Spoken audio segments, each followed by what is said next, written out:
Hey, what's going on everyone, and welcome to my quick overview video and also a design comparison between the new iPhone 6 and the last generation, the iPhone 5S. Right here I have the iPhone 6, the 4.7-inch version, and aside from the increased screen size, there are also many differences in terms of the design. The iPhone 6, when compared to the iPhone 5S, has a 0.7-inch larger display size. And since I use many other Android smartphones, I've really gotten used to the screen size on the new iPhone 6, and I really enjoy using devices with a screen size of around 5 inches. So of course I went with the space gray version of the iPhone 6 just like my iPhone 5S, and something I dislike about the iPhone 6 is the protruding camera. As you can see, the iPhone 6 camera sticks out, so this might get scratches easily since this is the first thing that makes contact on any flat surface, and also this is not going to sit flat on a table, it's just going to wobble around. This protruding camera reminds me of the iPod Touch 5G, which also has a camera that sticks out. Speaking of the iPod Touch, the iPhone 6 has a really similar design compared to the iPod Touch 5G.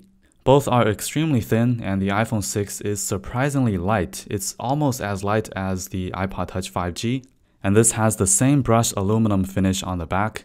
Even though the iPhone 6 is larger, but it's still as light as the iPhone 5S. So on the side you will find the volume switches and also the mute switch. At the bottom you'll find the speakers, the lightning port, the microphone, and the headphone jack. On the other side you can access your nano SIM card slot and also the power button. And yes, the power button has moved to the side instead of having it on the top, so it's much easier to press. And under the light reflection, you might notice that the screen has rounded edges, so it's not 100% flat. And of course, just like the iPhone 5S, this also has the Touch ID fingerprint sensor. On the back, you'll find an 8 megapixel iSight camera, the microphone, and also the True Tone LED flash. So the iPhone 6, as I said, is extremely thin, coming in at only 6.9 millimeters compared to the iPhone 5S, which was 7.6 millimeters.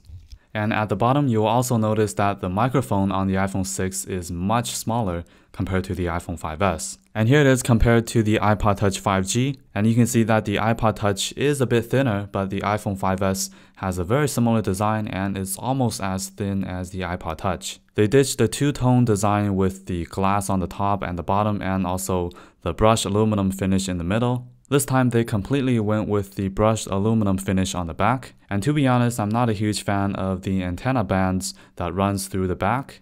It just doesn't look really good in my opinion. But don't get me wrong, the iPhone 6 is a beautiful and elegantly crafted device, but I just wish that they would cover up the antenna bands in the future iPhones. So with the new rounded edges on the iPhone 6, it feels a bit more slippery compared to the iPhone 5S with its squared off edges.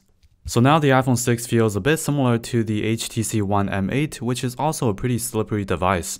So I am planning on getting a case for my iPhone 6. So this pretty much concludes the video. Hope you enjoyed it. And be sure to give this video a thumbs up if you enjoyed it. I'm going to have more future videos on the iPhone 6, a bunch of videos coming soon. So stay tuned and subscribe to my channel. Thanks a lot for watching, and don't forget to follow me on Twitter, Instagram, and Google+. I'm very active on these social networks. Again, thanks a lot for watching, and I'll see you in my next video.